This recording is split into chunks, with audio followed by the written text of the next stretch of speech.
Winning doesn't begin with action. It begins with planning. More than 2,500 years ago, Sun Tzu opened the art of war with a warning. War is a matter of life and death, and it must never be entered lightly. Before any battle is fought, 5 constant factors must be carefully assessed. These 5 factors are not military relics. They're strategic lenses that still determine success or failure in modern corporations. Let's walk through each one and apply them directly to real business outcomes. The first factor is moral law.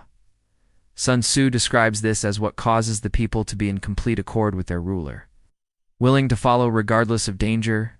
In modern companies, this is culture and alignment. It's whether employees believe in the mission, trust leadership, and feel that their success is tied to the organization's success. In corporate terms, moral law shows up as engagement, loyalty, and discretionary effort. When culture is strong, people do more than their job descriptions. When it's weak, even the best strategy collapses under quiet resistance. A clear example of moral law working is Southwest Airlines. For decades, Southwest invested heavily in employee trust and frontline empowerment.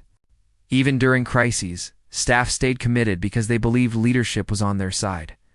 That cultural alignment translated directly into customer loyalty and long-term profitability. Now contrast that with Blockbuster. In its final years, Blockbuster suffered from internal misalignment. Executives prioritized protecting legacy revenue streams, while frontline employees and middle managers saw customer behavior shifting. Leadership decisions felt disconnected from reality. The result was not just strategic failure, but cultural decay. When Netflix changed how people consumed media, Blockbuster lacked the internal unity needed to adapt. Moral law was already broken before the business collapsed.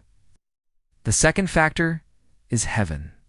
Sun Tzu uses this to describe external conditions: timing, seasons, climate. In business, heaven represents macro forces: technology shifts, economic cycles, regulation, and social change. These are forces you cannot control, but must respect. Strategy fails when leaders assume the environment will stay stable. Strong strategists align action with timing.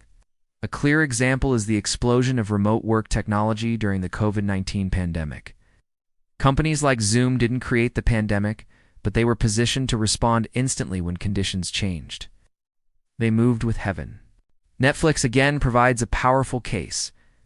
Long before streaming was the dominant model, Netflix recognized changes in bandwidth, device usage, and consumer expectations.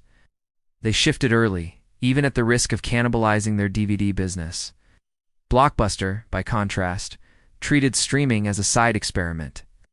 They misread heaven. Timing, not technology, decided the winner. The third factor is Earth. Earth refers to terrain, distance, accessibility, obstacles, and advantage. In business, Earth is your competitive landscape: markets, customer segments, distribution channels, and local realities. Companies fail when they assume one terrain fits all. A common example is international expansion. Many firms succeed in their home market and assume the same playbook will work elsewhere. NIO, the Chinese electric vehicle company, offers a cautionary example. When expanding into Europe, the company underestimated differences in regulation, infrastructure, and consumer expectations. Treating Europe as a single terrain slowed adoption and increased costs. Competitors who localized their approach gained ground faster. The strategy wasn't wrong, the terrain was misunderstood. The fourth factor is the commander. Sun Tzu defines the commander by wisdom, sincerity, courage, and discipline. In modern terms, this is leadership quality, not charisma, not vision statements. Judgment under pressure. A strong leader reads reality clearly and acts decisively. A weak leader delays, deflects, or protects ego over outcomes. Satya Nadella's leadership at Microsoft illustrates effective command. He shifted the company away from internal competition and toward collaboration and cloud-first thinking.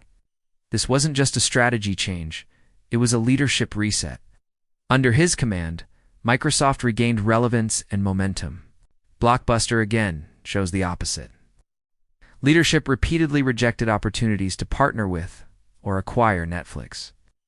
These were not resource constraints, they were judgment failures.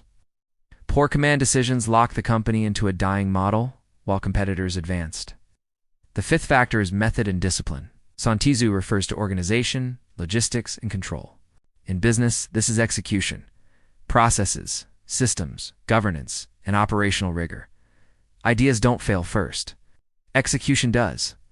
Toyota is a classic example of method and discipline done right. Their operational systems emphasize consistency, feedback loops, and accountability. This discipline allowed Toyota to scale quality reliably across decades and geographies. On the other hand, many high-growth startups fail not because the idea is weak, but because execution can't keep up with ambition. Teams grow faster than systems. Decisions become inconsistent.